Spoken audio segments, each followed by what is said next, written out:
Hello and good evening. For All Mankind, Season 4, Episode 8, titled Legacy, is over, and it has been since 2023. But here in 2025 on Live Long and Podcast, we're just getting started.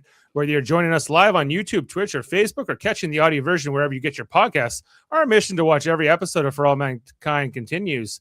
One covert meeting, one asteroid diversion scheme, and one questionable parenting decision at a time. Now, here's the guy who watched Ed Baldwin turn babysitting into a covert ops mission.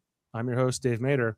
And once again, we have our great top-tier panel here to break it all down.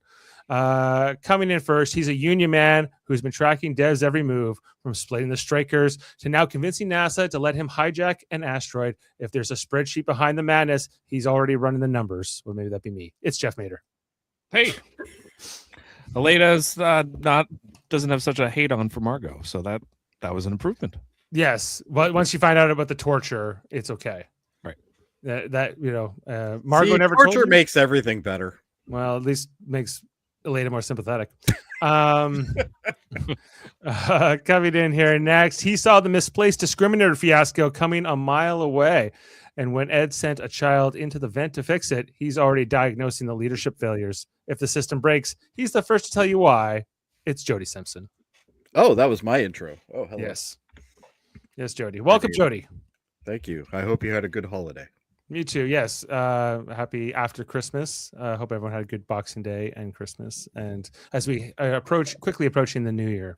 I wasn't here last week, so I didn't get to. That's true. Merry Christmas, you, Jody. Yes, I didn't get to express my wishes to everyone. Yes. Well, welcome. Coming in next, if there's a moral boundary, he's measuring who stepped over it. In an episode where Margo's past comes crashing into her present, he's watching every ethical fault line. But if someone serves another sad plate of spaghetti or a bad hotel burger and fries, he's calling it out. It's Kevin Millard. That was the terrible hamburger and fries. And she looked at that like, this is the greatest thing that's ever happened to me. No, it's awful. Listen, she's been eating borscht for like 8 years or whatever. She wants a burger. Also, Dev tells Ed Baldwin to share his passion with his grandson, and he decides thievery. He decides to share being a criminal. That's not true. He read him a book first, and then the thievery came. He read him a philosophical book. But yes, the first time he's ever watching the grandson, and he's already got him implicated in major crimes in many different continents. She's back with us once again. She clocked the tension the moment Palmer shut down that black market and Dev unveiled his Asteroid to Mars plan. And when Margo and Sergei finally met face to face, she was watching the emotional fallout behind every word. Style meets steel. It's Heather Narduzzi. Hello. Welcome back, everybody. Happy almost New Year. Happy almost New Year. Not quite there, but post-Christmas and everything else. Well, glad to have you with us, Heather. And, of course, rounding out our panel, he's back here. He's watched the black market shut down, the political maneuvering, and Sergei's reappearance like a slow burn thriller.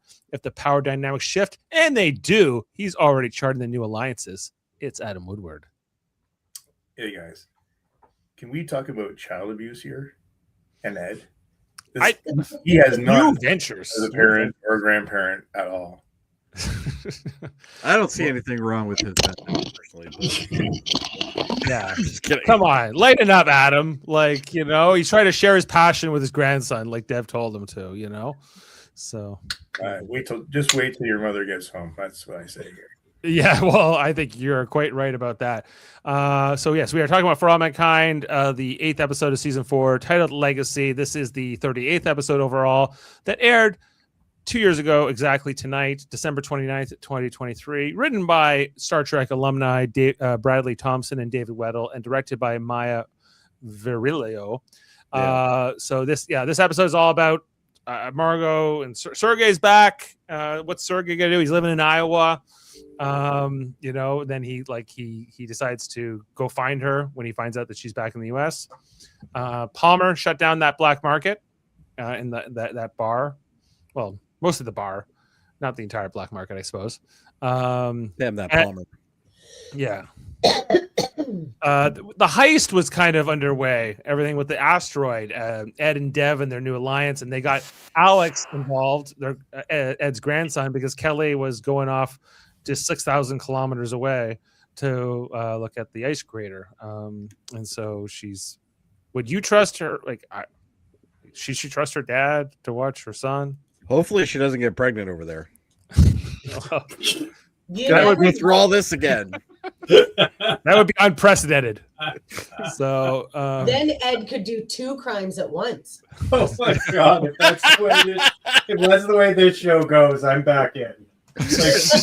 Full tilt, back in. No problems. yeah. So like everything, them like getting ready to hijack this asteroid is kind of all set up here by the end of the episode. Yeah. Some stuff with Aleda and Margo, like a lot with Margo and her storyline, and all of that as mentioned. So I think those are all the big beats in the episode, unless I'm missing anything. Just want to get anyone's like top level thoughts. Loved it, hate it, neutral. How are we feeling, Jody? I'm gonna go with neutral if those are my options. I'm finding myself literally thinking of other things to do while I'm watching these episodes. I don't know. It's there's something about it that it just doesn't have right now that it's had recent, even as early as last season. I can tell you what excitement. What's that? Excitement. Could you spell that? Something fun to watch that doesn't drag. Yeah, well, I think like this asteroid thing is a little hard to get excited about that we've talked about in previous. Guys, I was thinking about Starfleet Academy while I was watching this. Think about that for a minute. That's no. Yeah, that's like in that Simpsons episode where they say, "I'm so hungry I could eat at Arby's," and they go, "Oh, you are hungry." That's like that kind of statement you just made there, Jody.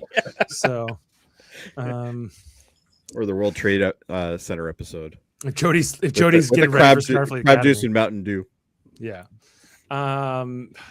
Yeah, like I don't know, the stuff with Margo. I don't know. That's probably the storyline I'm enjoying more. Because we have so much invested in it after the 3 seasons, so I kind of want to see where it goes. But the asteroid stuff specifically is a little hard to get excited about because they're obviously doing setup for the end of the season, but like, do we care what they're setting up for? Well, at this point, I would take it's scenes with Jimmy. For me, it's the asteroid ends on Earth, the asteroid ends up on Mars. I don't care. Either way, I'm not invested in either outcome. Right. Me too. Like I feel the same way. I don't know why the writers don't understand. Look at Adam's smirk. He's so proud of being on the right side this time. No, I'm not proud. He feels vindicated. He's I knew it. It's like all this time. This is how this felt. Well, I'm trying to come at it from where the creators of the show and the writers are trying what they intended here, which I think is. Like we're supposed to care more about the Mars colony. I think that's what they're looking for. Yeah, but I don't think they've done enough to make us invested in them in Happy Valley. Like up until this point, we only got there in the middle of season 3. Like the person we know the most in Happy Valley, other than maybe Ed and obviously Danny, is the bloody Miles guy. There's Miles, and I don't care at all about him. So it's like, but like I don't think I think that's also true. Ed, that's normal, and I feel like they cut back in the last few episodes on how much they used Miles, so they could do like I know a guy who can do the transport from the Phoenix down as like a big reveal, like a big plot twist in this episode. You know what I mean? Because we haven't seen much of them the last few episodes. Well, they needed a reason to pull him into the story, right? Yeah. And so like I guess that's kind of smart. But I think it's like this idea of like, okay, you're stealing the asteroid, you're bringing it to Mars, not to Earth. Like I as much as I sympathize with the Helios workers to it's only like 100 people versus like 8 billion people or 9 billion people on Earth. It's a little difficult to be invested in Mars as it currently is presented in the show. Somebody in chat saying hi, Dave. Oh, hello. Hello, Demario. Demario Brewer. You got a friend, dude. 829. You got a friend. Welcome. got Yeah. a So I don't know. Dave. Like, and part of me is like, I feel like if this is the story they wanted to tell this season, then maybe 10 episodes was too many. As well, right? Which is sad. What do you think about it? if you can't fill 10 hours in a TV series per season, is it even a TV series at that point? Like, what is it? You know? Jeff, how about you? You agree with your fellow panelists about this season, or are we missing something here?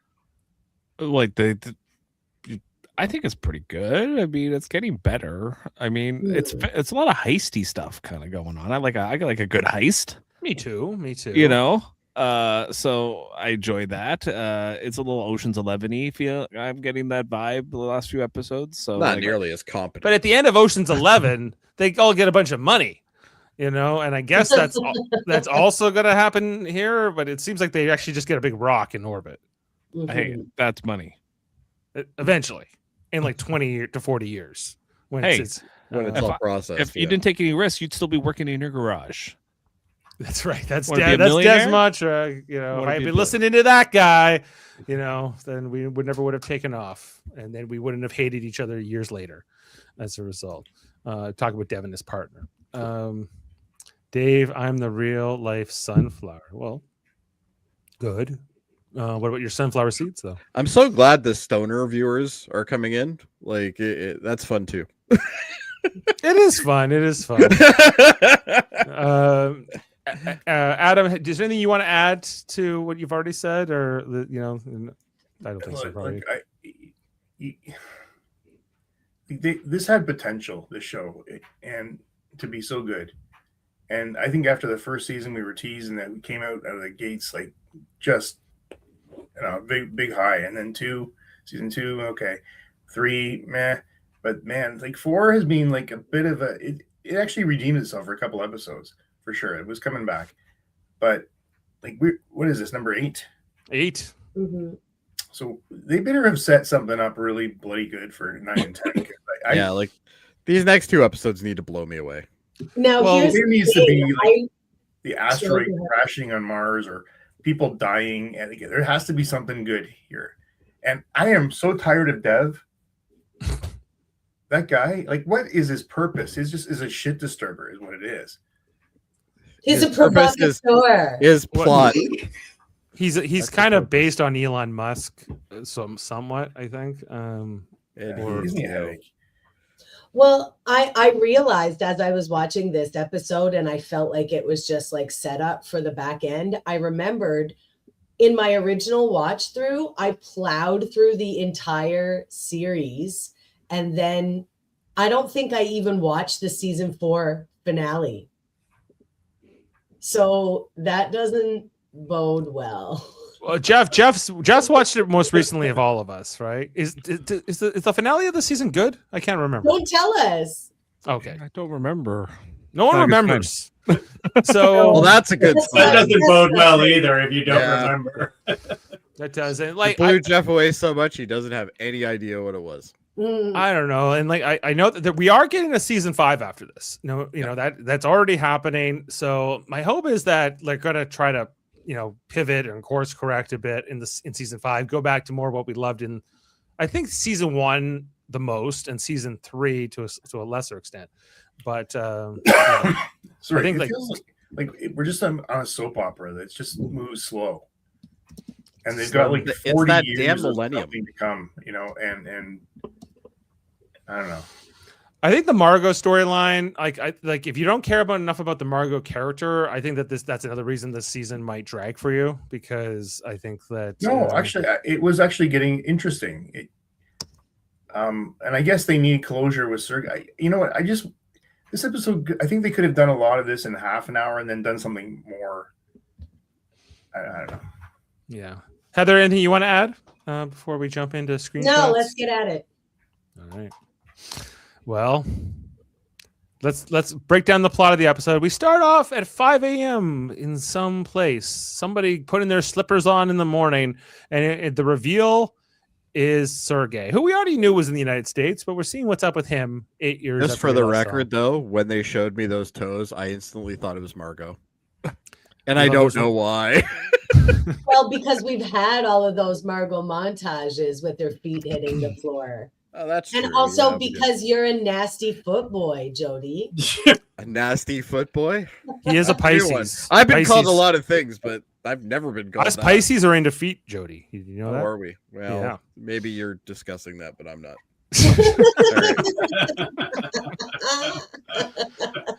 I'm not All into right. feet. I don't, just for the record. That's exactly Not that what it matters nasty if I'm foot boy into would feet or say. not, but Mhm.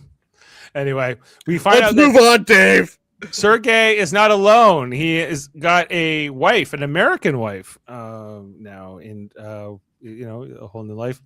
So Sergei says hello.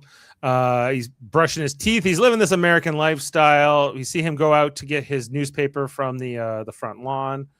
And on the front cover, well, I guess there's nothing on the newspaper on this day. He drives to work in his electric sedan, and we can see here that there's this crossroads he passes every day. To left, he goes to work. Right would be to like the interstate highway to another place. We can gather also from license plates and a few other things that this is in Iowa. Iowa. Never been to Iowa, but I've heard of it. So That's some great. what was that line? Is that line in like Field of Dreams? Like his wife's like, she was from Iowa and I had once heard of Iowa. So we had that in common. Yeah, I think that was actually. Anyway, so Sergei comes to he's a high school teacher now, living under an assumed name since he was I guess he's Sergei Besukov now. And he's teaching physics in this high school. Maybe not completely satisfied with his station, although he's got to like it better than the gulag. Am I right? He's got one teacher's pet. The Yeah, rest of he's them got don't seem to care. Yeah, he's asking questions out there. This one young woman in the class has her hand up. She knows the answer, but Sergei, I don't know. He wants to get something maybe from the less eager students, like this guy at the back who doesn't know what the hell's going on, and leaving him down. He's like, so. I thought I was here for a Disney audition. He does look like that. But the young woman has her hand up, and Sergei's like, "Fine, I know you know the answer." Do you think that thing in the background is supposed to be phallic, or is it just like or phallic? And I'm just like seeing it Mhm. badly. 15 volts? That's right. Yeah, So fair enough. it's meant to trigger Just you that checking. way. Yeah. Anyway, so at night, Sergei goes home and he watches Murphy Brown with David Spade in the episode. It is not Murphy Brown. It is Just Shoot Me. Are you sure? Just shoot me? Yes. That is David Spade for sure. That's It is definitely David Spade. I thought it was Murphy Brown. No, Enhanced, Dave. Just Shoot Me. I thought it was like Enhanced. remember how Murphy Brown had like so many Yeah, that's secretaries? definitely Just Shoot Me. It's Just Shoot Me. And he was not on Murphy Brown. Well, No, he would have been too young for that, I think. fine. So I watch Just Shoot Me a lot, and I definitely recognize it. I love that show. Because I was like, this is too late for Murphy Brown. So Yeah. it can't be. That's true. I'm still pretty sure David Spade looks exactly like that today. He does, yes. Yeah, same haircut and everything. And that is Enrico Colantoni, who plays Mathazar in Galaxy Quest, which we are doing on Radio Theater tomorrow night. I still haven't well got the said. script for that yet. Like that guy that's handing him the basket? Is that That's guy? correct, yes. Wow. Woody Yeah. Harrelson. No, it's No. David Enrico Spade. Colantoni and David Spade on the left. Anyway, so Sergei looking in the mirror, he seems not totally happy with his life. Then he hears something on the news in the other room. His wife's watching the news, and look who's on there. It's Margo during her defection speech. And I guess Sergei has not told his wife about his past or anything else about his life. Whether he's allowed to or not is unclear. But he now knows Margo is alive, and she is now working for the Soviet Union. Comes out, gets his newspaper, which of course Margo is on the front cover of that day. So he's really wrestling with this because Margo did sacrifice everything pretty much to help him and get him out. And the reason he was able to get into the United States was largely due to her. Anyway, So he's now, he's brushing his teeth, contemplating what to do. He drives to work another time. Again, he has this right-left decision. This time he decides to go left and goes to work, but work doesn't seem to satisfy him. He's not paying attention. No student can seem to reach him. He watches. He seems like he has this tradition of watching like TV with his wife on the couch. He sees Margo come in while they're having their dinner on the TV tables, and but he's very preoccupied by the whole thing. He can't let this go. And the next morning, he's driving to work, and he looks at that crossroads again, waiting for the light to change. He sees he can go this way to work. If you have the option to go to the zoo, you go to the zoo. It's right, the Garden City Zoo. But he decides, no, I'm not going.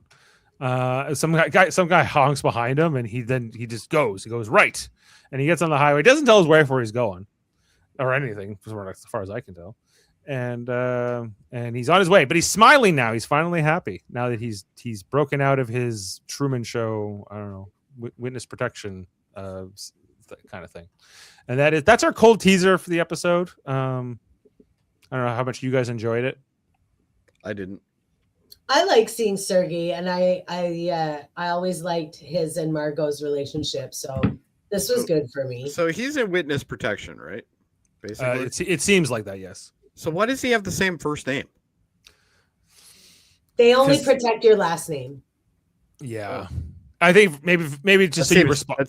That seems bad. You just respond to it more easily, more naturally. If it's not a good plan. Yeah. All right. Sorry. Anyway, so that's our teaser for the episode, and then we head into it as we go to Happy Valley on Mars. We're in the speakeasy, the black market bar that's run by Miles, and he is serving Italian roast coffee to Ed as they're kind of talking about the Ed's talking to, what's her name? Patty. Massey about basically he wants to pull her in on this scheme that Dev's cooking up with the strike, but she's very skeptical of Dev after everything that's happened with the strike and him being the boss. But Ed's trying to convince her to go along with what Dev wants to do. Didn't she say here, like, what's your job here? Mm-hmm. Just called him out. He's like, I'm a pot stirrer. Everyone knows it. And but just then the feds are here. Palmer shows up. He's here to break up this underground speakeasy. This has been shut down. There's no Italian roast on his watch. And they're pulling this. They got their guys in their sweater vests. Their security. Palmer wasn't very popular in high school. No. He's got his goons with the vests, and they're shutting it all down, off limits, and they're cracking down on the Helios staff. Anyway, so after this kind of convinces Massey to listen more to what Ed's saying about Dev and to go along with it, because they can't get into anywhere around the base with these security people in check. We see this guy welding, and he explains that they're shutting down access to the lower levels to anybody without restricted access, so that it can't be used as a meeting space for the workers. It can't be used, I don't know, for other whatever purposes they'd want. So the grips are tightening around everybody. That's what you get for trying to fight the man. Am I right? No. Anyway, so we got. I just want to know what man you were fighting. Just out of curiosity. I wasn't fighting anyone. That's what I was saying. Then you're a lover, not a fighter, Dave. Exactly. Then you got Dev and Ed talking. They're talking about Massey, and then they need to bring her in. She's the key if they want to pull off what they're cooking up. They go to Ed's room, his quarters, and who's there but Kelly and his grandson Alex. God, that's disappointing. Yeah, and Dev was happy. Ed, not so much. Ed, not so much. Like, really? Yeah. Kelly's already upset with Ed. What else is new? Is kind of my question. Don't you remember? I'm going to the other side of Mars and to look for life. And you promised you would watch Alex, which and Ed was not prepared for. He's like, but I was drunk. I was drunk. I was drunk and high when I I was agreed to high this. and drunk. So, as we saw in the previous episode, it's a little rocky, icy here right now between Alex and Ed. But all you need is. I love too that she says to him, "You don't have much to do around here anymore." Yeah, it's not like you have much to do, right? And he's like, "Well, as far as you, it's a matter of fact, I'm stealing an asteroid with your boss." Yeah. So, planning a heist. I'm planning a heist. It's very important. Ocean's 11. Have you seen that movie? I think that came out around then. Anyway, but we see Alex's bag of pills and his family rules instruction manifesto is left here with Ed. I was like, the pills are one thing. The manifesto of the rules was, maybe a little much, but Ed's like, come on, I raised 2 kids, including you. I got 1 killed, but who knows? One's dead. Almost killed the other one too. Listen, I have a 50% success rate, Kelly. He's going to be fine. Exactly. 1 out of 2 ain't bad. Like she knows this, and she's like, "No, I'm leaving Alex with you. I'm going. Peace." So anyway. Dev's just like enjoying this whole conversation as he's listening on. Hi, Nature Boy. Greetings. Thank you. Anyway, it's just like, hey, Dev, I'm gonna go look for the life. He's like, you go do that, Kelly. I think he just wants to get rid of Kelly, honestly. Yeah. Leave, please. Leave, please. Go look for the life. Whatever you're doing. We're gonna need your son to fit into a little hole. He's gonna come in very handy. The hole you're thinking. Anyway, and then Alex gets upset when his mom's leaving. Oh, you're gonna come back, right? You're not gonna die. Probably not, but things happen. Here on Mars. 3 totally innocent dudes. She should have looked back. Shady. Bag of pills. She should have looked back at her son and go, "It's not me that's gonna die." Oh. Yeah. Oh boy, I believe in you with Mr. 50% here. We got 3-1 odds going on at the bar downstairs that they're closing down. He probably does. He's off to a good start. He could fall into an HVAC unit and get stuck or something. True. Great. Good thing you have an HVAC repairman like Miles Yeah, to fix it all up. Anyway, so Ed and Dev we're screwed. We need a babysitter. How are we gonna do what we're doing if we have to watch the kid? Yeah. So we'll come back to that. Then at NASA in Houston, we got Eli going to see Margo, and outside of Margo's office here that she's been given, she's got 1 KGB guy and 1 Marine, 1 of each. I think is what Eli jokes to Margo, which I don't know, she doesn't seem to be too laughing, joking about it. But they're gonna move around, and then so as they're heading through the hallways to their next meeting, Margo runs into this woman who used to be her assistant, right? Who she hasn't seen since before the bombing. What was her name? I think Nuri. Was her name? Nuri. Yeah. And Margo was like, "Congratulations on such and such," and she goes, "Yup." She goes, "Yeah." Anyway, I gotta go. Gotta go. It was not a warm reception. She wasn't happy to see Margo per se. No. It was like a avatar for Elena. It was a warm up. It was. You don't ask about my son. Got it. She doesn't know about the torture, or else she would be totally sympathetic to Margo. True, and all everything else there. But anyway, Margo not mispopular here at NASA, but she said she didn't care. Remember about any of that? Maybe she does. There is nothing that she doesn't care more for than that. Then Eli's like, well, she really is busy. She can't talk to you right now. So sorry, I'm her boss. Anyway, so in the meeting room, they're going through everything. We got these eyes going back and forth with Leda and Margo. The real point of the meeting is that we're going to come back to this, but anyway, and then back at Happy Valley on Mars, we had Dev here planning the heist with Massey and the other Helios people who did not accept his offer to end the strike. That's how he knows they have principle, and that's why they're going to work with him on this whole thing. So all these people that were just against him are now allies. and why they want to steal the asteroid, etc., is kind of broken down. We come back to Margo explaining what their plan is to bring the asteroid to Earth and how that's going to work.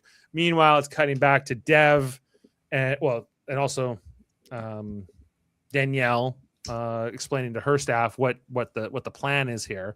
But then on the other side of that, we have Dev and his heist crew planning their counter move to all that. Check this diagram though. Yeah. Mars, Earth, yes. Back. We're going back to basics. We're going back to basics. I'm not sure He's you got need all Margo those letters secretly on the either. Helios team. Like, do you even need all those letters? Just put an E and an M and call it a day. Like, But then you you're, must you're Chaos. talking about the only places you can go. M like- for moon, Jody. You can't confuse the people. Oh, That's that's chaos. Chaos. except it'll be the super little one that's orbiting Earth. But you know, Diagrams are not necessarily to scale. This is not to scale. The sun is bigger than that compared to Earth. And that's a good catch, Dave. Thank you. Yeah, no problem. Keeping it scientific here on the pod. Dave keeps it real. Right. Well, it makes sense. But they're basically used the spaceship Ranger in order to push the asteroid. The plan is to push it just enough that it's going to fling around Mars's gravity and head towards Earth, which again I think is incredibly reckless. But anyway, and yeah, just think of all the time travel that could happen. yeah, exactly. But the plan is they're going to like hijack that Ranger ship and like screw with its computer parts so that it's actually only going to push it into permanent Mars orbit. Perhaps in a way that would be impossible to escape. So that's all kind of broken down here. And I think, am I missing anything else from what's explained? That's pretty much the whole thing. Yeah. Anyway, so they realize that they're going to need to build their own ops comm, like their own mission control. Basically, though there's the one here on the base at Happy Valley, but they're going to need to override that in order to move around. So they're going to have to bring in all these things. They come up with the idea of building their own like separate ops comm that's going to be like. Wouldn't it just be cheaper to tap into the one that's already there? Maybe if it's Easier. possible, potentially. Anyway, but they know that they can steal this one discriminator. Is that what they call it? That will basically the ship will be taking orders from their ops comm instead of the one that Danielle's commanding. So you might understand these diagrams better than me, Jody. But They're all labeled, Dave. okay, gotcha.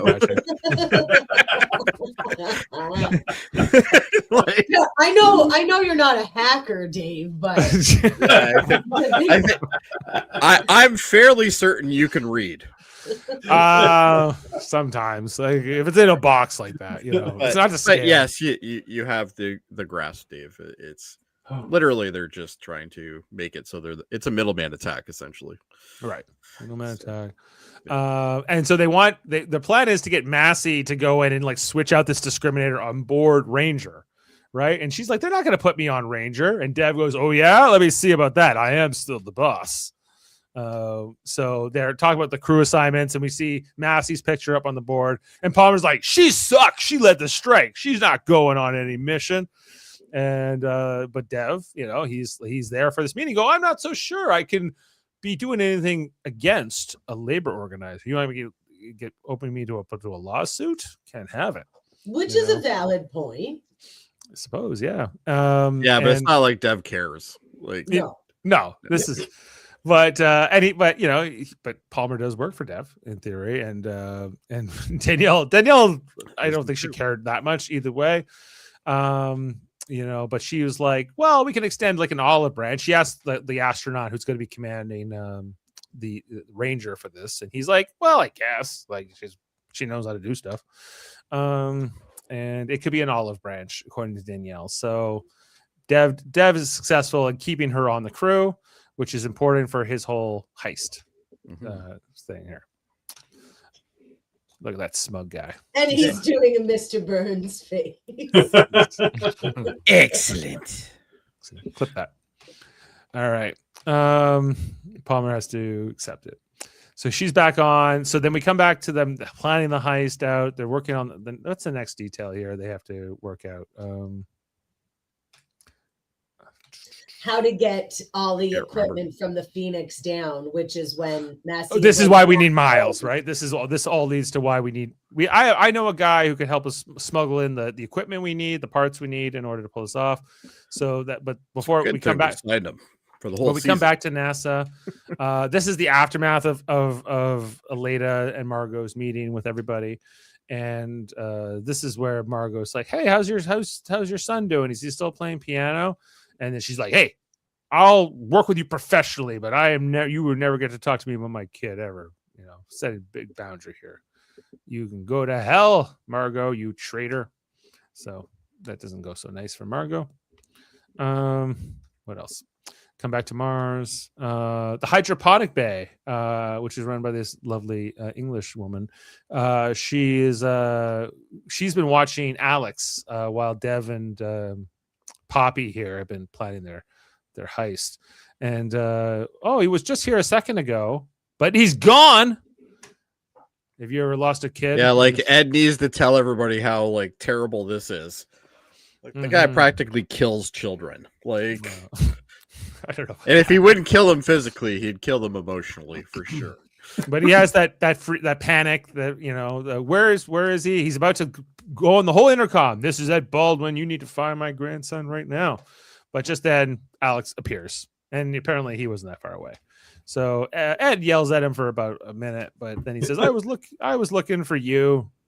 He's like, "You were looking for me?" Well, that's. And then he says, "Be a man, Alex." Yeah, be a man. That's what That's what I told Gordo, and it worked out great.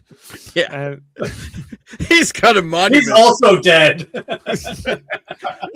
That's a good point. Mm-hmm. Who will Ed kill next?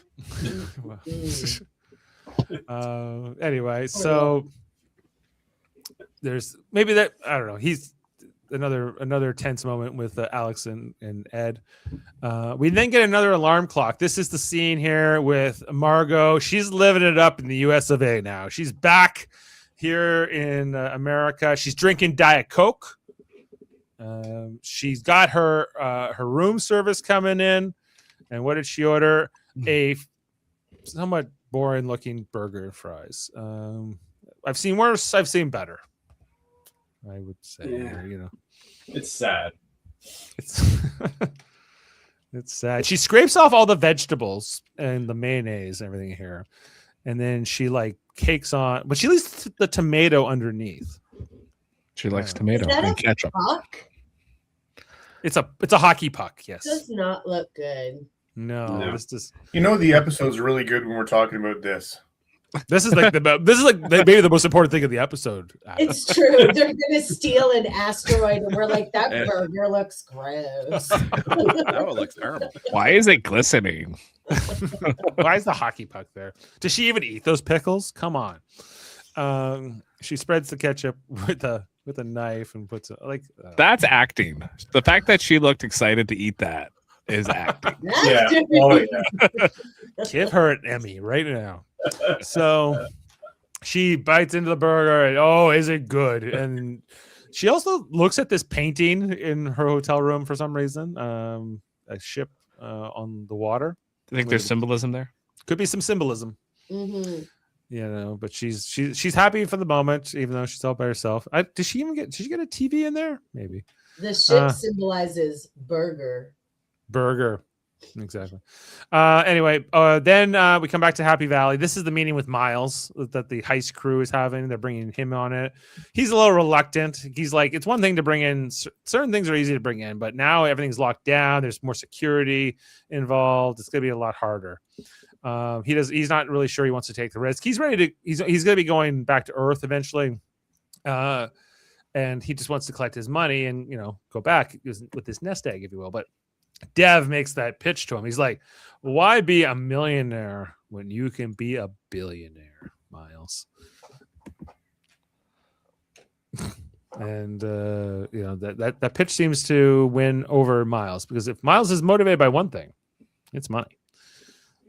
So this is then afterwards, Ed and Dev talking like, that was a pretty good pitch you made there, Dev. And then they get into the subject of his father being the engineer, how they built models together. Or his father built all these models. He broke a model. His father made him rebuild the model, looking over his shoulder the whole time. But that was a real bonding moment and an important step in their relationship at the time. And so this is kind of Dev's advice to Ed about connecting with Alex. Find something to do together, like a criminal conspiracy. Like that would be a good way to get the family back together. And Ed thinks, yes, that's right. So they're going along with that. And then after that, he can turn Alex against his mother. Well, another family past. Of course. So then back on Earth, we got a scene here with Aleda. She's leaving to go to work this morning, and then who scares the living daylights out of her? It's Sergei, who's driven here from Iowa. I guess this is the same day, and he wants to talk to her. She's like, "You remember me?" And she's like, "Oh, I remember you. You're that one of those Russian guys," and I'm skeptical of them. But he asked to talk. Can we just talk about Margo? And ultimately, Aleda does agree to this. We come inside Aleda's kitchen where they have this. And this is where Sergei kind of reveals, do you not know she had no choice but to help me? We forced her to give us that engine design, everything else. I don't know why Margo couldn't tell her this. I never understood. Aleda really wasn't listening either. Aleda wasn't listening. So Sergei telling her this seems to soften her, but then she gets mad about it when she's like, well, she was dead for I thought she was dead for 8 years and she never even tried to contact me. And he's like, come on, a defector inside the Soviet Union is basically a prisoner. It's like she didn't even have the option to call you or contact you. Not really. And so I don't know. Aleda's a little less upset with Margo by the end of this. With Sergei saying, you must help me find a way to talk to her. I need to talk to Margo. Over here at Happy Valley, Ed is reading one night while he thinks Alex is asleep, but he's not asleep. He's up and he wants to talk. He wants to talk about how he can't sleep because he's scared of Ed, because Ed is a big scary bear man. Seems accurate. He's like, you're not scared of me, are you? I guess I am kind of a scary beard man, aren't I? As he's looking in the reflection of this picture. But then the focus comes away, and he's looking at a picture of Shane, and he can't, this parallel with Shane, and maybe trying to be a better grandfather to Alex and a dad to Shane. So wow, the bar is pretty low. Well, shouldn't be too hard. He's trying growth and change, I think, being the key here. Sure. And so anyway, he's like, would you like to read you a story? I'm trying to remember, Adam, what you told us this book was about last week. The one that he's reading here. The Sand Pebbles. Yeah. It's a fiction. Yes. Mm-hmm. Well, Okay. sort of, fiction. Remember, it's about a boat going up some river in China, and I'll have to refresh myself, actually, if you want. Okay.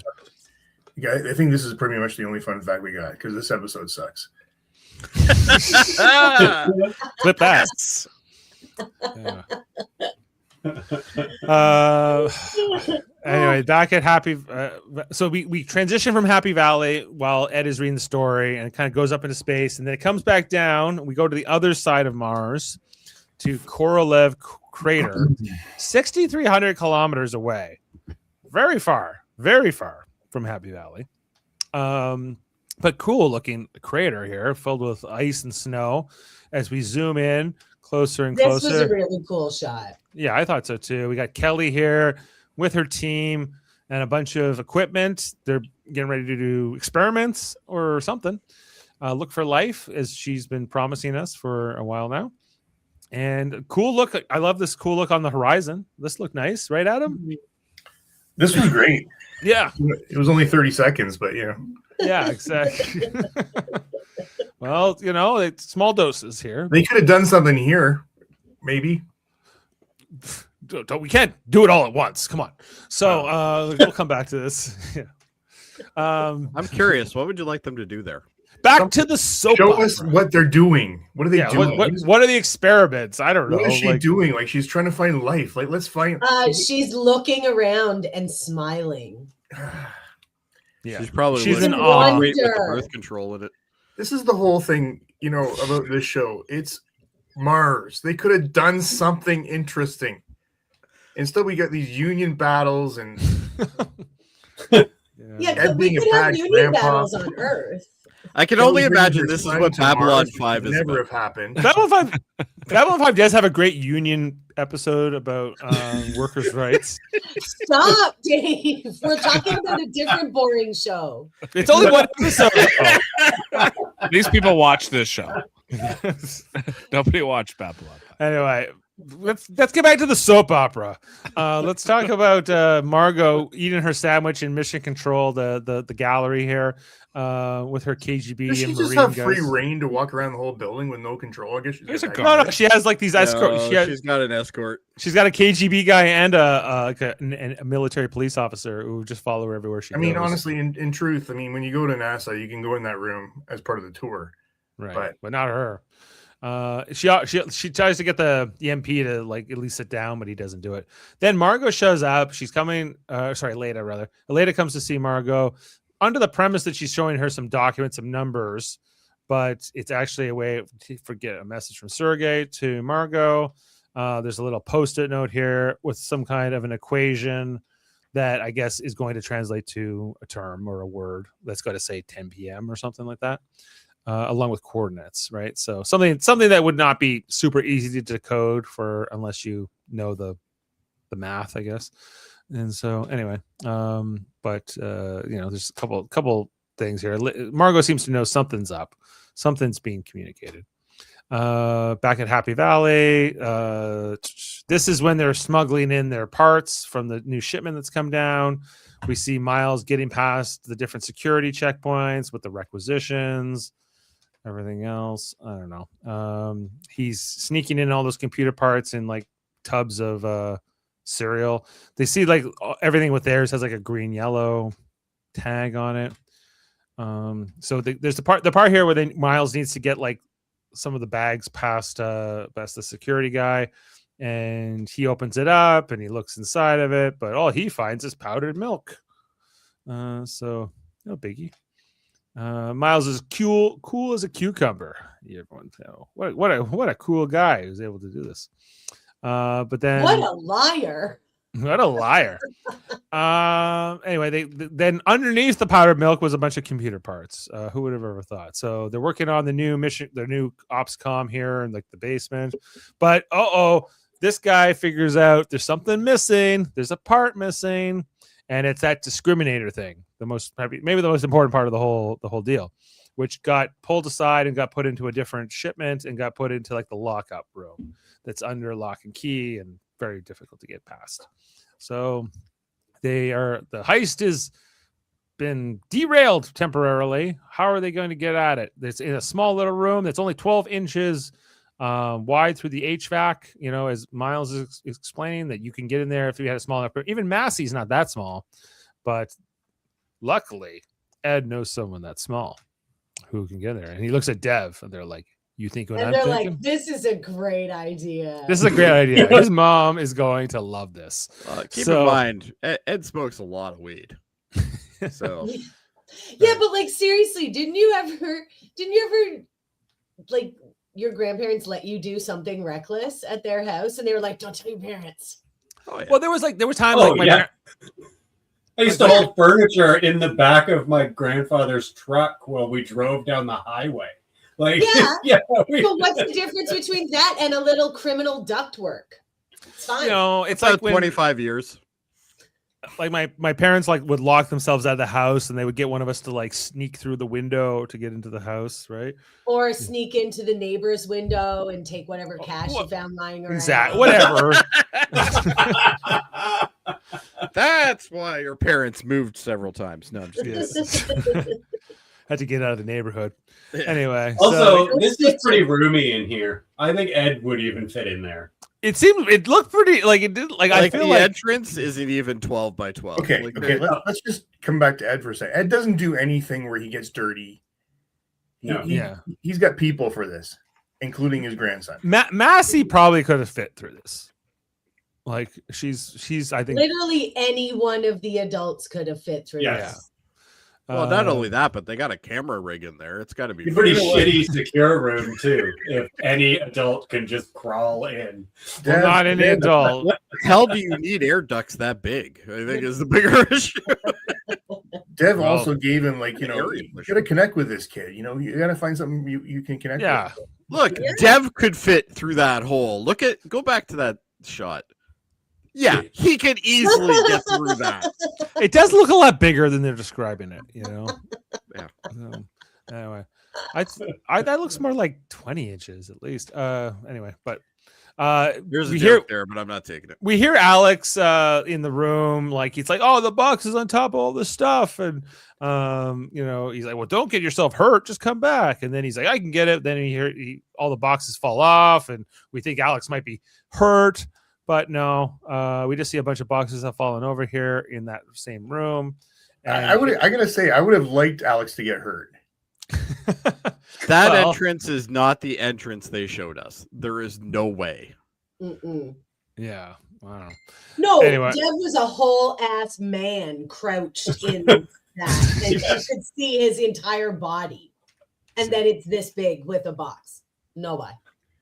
Yeah. Anyway, they got the box, everyone, and Alex he's earned that Baldwin name. You know, he's. And he's like, Poppy's so proud of me! Yay! Jimmy Yay. Criminal Club. Do you need me to steal some more high tech government equipment? I am all for it. And even like Dev pulls it out, he's like, "Look, Alex, look what you stole! It's Look how shiny what you just stole is. Yeah. Look at that! Look at the loot! Look at the loot!" Looks Do like they have to divide it up like in an RPG, or Looks like a cassette deck. yeah, it looks like an It 8-track or Looks like like an old CB radio. CB radio aftermarket that you put in your Chevy Corsica. It says realistic on the bottom. Corsica. Yes, of course. Anyway, then we head back to Margo on Earth, and she's doing the calculations. She decoded the thing to figure out it's a set of coordinates and a time. I don't know. Well, maybe that will come up in fun facts. We'll see. I wonder if that math really checks out, or if it's I don't just think it does. gibberish. I have a Well, fun actually- fact about that. We're going to talk about this. All right, we'll get to that. Good. Come back to that. But Margo has decoded it, but we see the look. She's not necessarily too eager to do this. You know, she's feeling like I'm finally in the clear. Maybe I finally got a place here in Russia. So she flushes the Post-it note down the toilet. She's not going to mess around here. Worked for Donald Trump. Yeah. Fine. At Frank's restaurant, which is where Sergei was waiting all night at this diner to meet up with Margo. She stands him up. He gets kicked out of the diner by this lady, Jody, and you can't stay here. She's so. But with an That invitation to come back. I think that says Doris. I don't know. So anyway, Sergei is leaving the restaurant, and just as he's getting in his car, Margo, look who it is. It's Margo, and she's like basically telling Sergei off that he's messing with her life, her new life in Russia, and she's finally got something going on. So she doesn't want any of it. Like, she doesn't want any more of the trouble anymore. And this is where he says, "No, you don't understand. The whole time I was under the control of the KGB. My handler was Irina, your new boss. She's evil." That was a good reveal, though. Yeah. I thought Yeah, that was the most interesting part of this whole episode. Mm. There you go. Again, it was a 3-minute scene. Can't do it all at once. Come on. Anyway, so Why didn't she just go into the diner? We could have had pie together. How did she get out of the hotel room without the KGB guy knowing? It looked like good cherry pie in there. She crawled through a Listen, you vent. can't just have cherry pie with a married man when you're a Russian defector. Well, that's true. That's a known rule. I'll make the rule. I'd imagine she's not even allowed to leave the hotel room, but but she. If we've learned anything from the Lethal Weapon series, it's that she is a diplomat and she has diplomatic immunity. she does have diplomatic immunity. That's true. Sure. You know, she wanted some pie after that burger. Obviously. She did. Who wouldn't? Anyway, so then we get to our final scene of the episode on Ranger, which Massey is now on board. We got this whole crew. They're heading out to the asteroid because they're going to push it, what they think on the plan to get it to Earth. Those Indian suits are awesome. The They what remind ones? me of Wesley Crusher. Oh, the Go back Indian astronaut? Oh yeah. Oh my God, the Wesley Crusher. Love Yeah. it. They call that the Crusher. Exactly. Anyway, so we see here like all the crew is in this big room here in the spaceship, and Palmer's present. He's here just to watch Massey. Don't forget. So Massey's going about, and she has to somehow swap out that discriminator technology thing, that stereo system. She's got to pull that out and put her decoy version, her hacked version in here. And how is she gonna pull this off in front of everybody? And she just goes, "Oh boy!" And that's our end of the episode. Okay, so that didn't compute for me. Of course, she's just looking at it because she has to swap out. She has to find a time to do it when no one's gonna see her, which seems Right, very right, hard to do in this particular. I'm almost positive if you rip a module out, That has to do I with communication. think there's going to be an alarm or something. Like, Yeah. Not if you're a hacker, Jody. Mhm. Not like me. That's how hacking Not like works. Dave. Yeah, Yeah. Dave could do it. Dave could do it.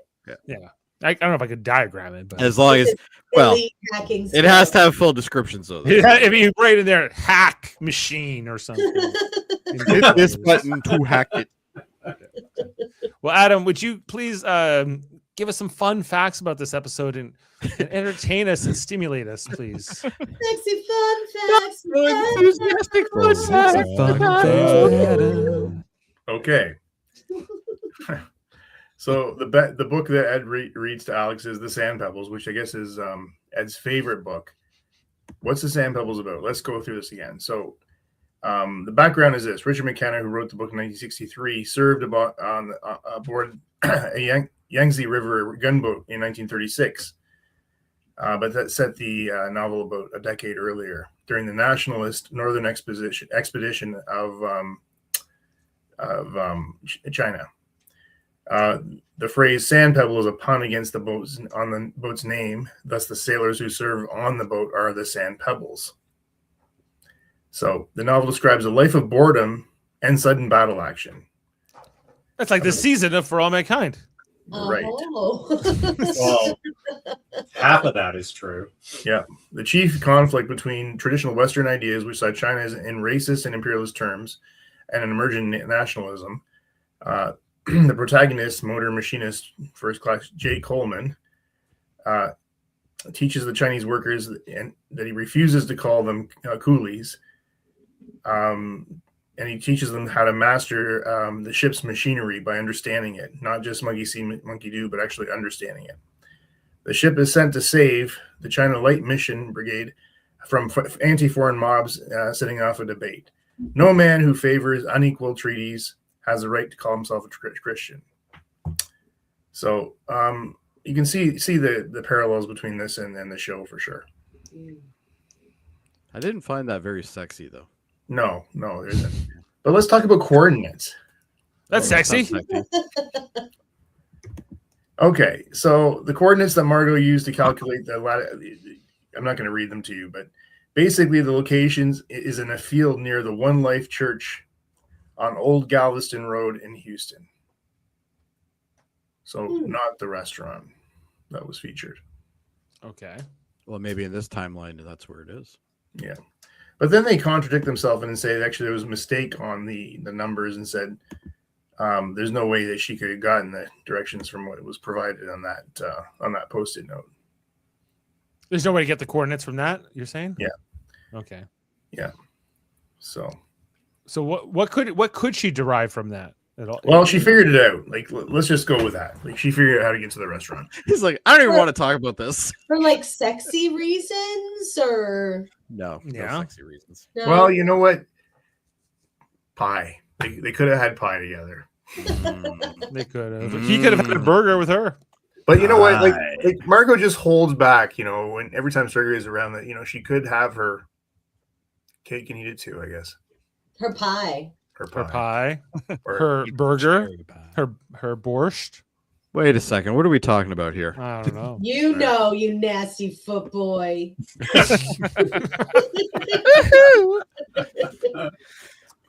There could have been some passionate love between those two again. But I guess what Sergei- was What are we talking about now? Margo and Sergei. Well, Margo. I mean, Margo has been pretty lonely. I think. It's gonna look Yes. like two boards humping. Anyway, Clip that. and that concludes my unfiltered That rant. concludes my fun facts for this week. Let's move on. Is that it? Oh, That was geez. sexy. It I was. tried to do that, Jody. Okay. Well, thank you, Adam. I was. Sorry, I'm not Dave. su- I don't know what to think. It's just not a lot.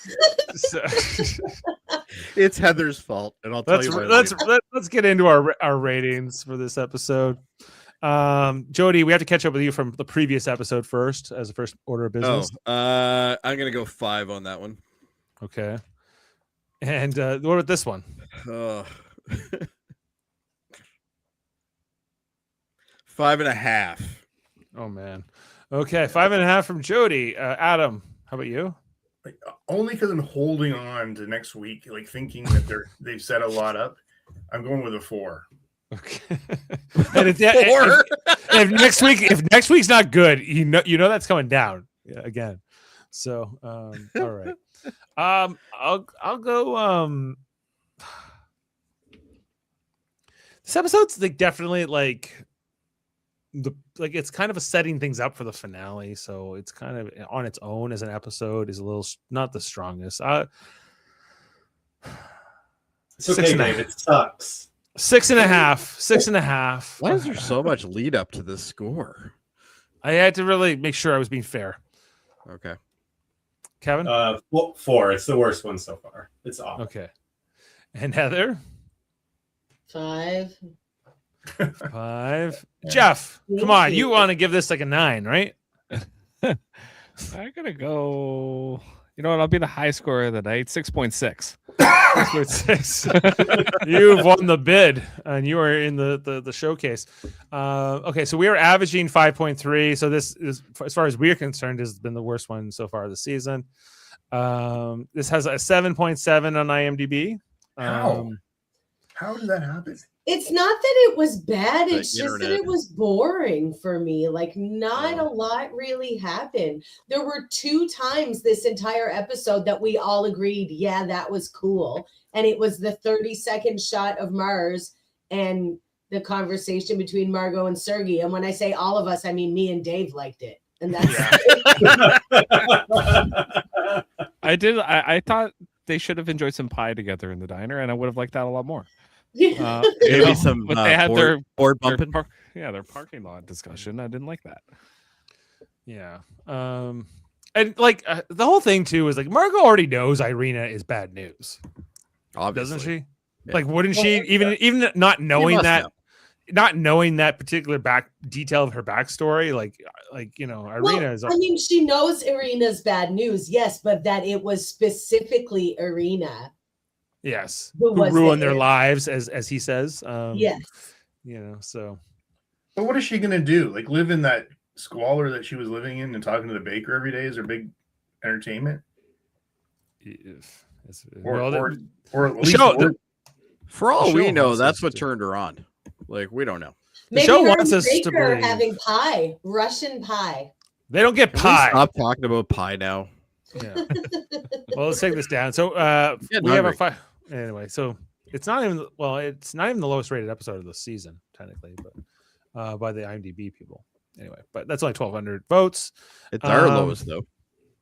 It's our lowest so far. So anyway, that is our rating on Legacy. We are looking ahead to the next episode, which can only be better, right? It's called Yeah, I've Brazil. heard that before.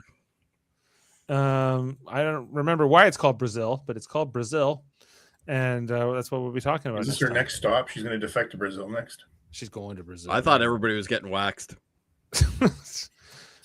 Could be. I mean, that would at least give us some sexy fun facts, I hope. Indeed.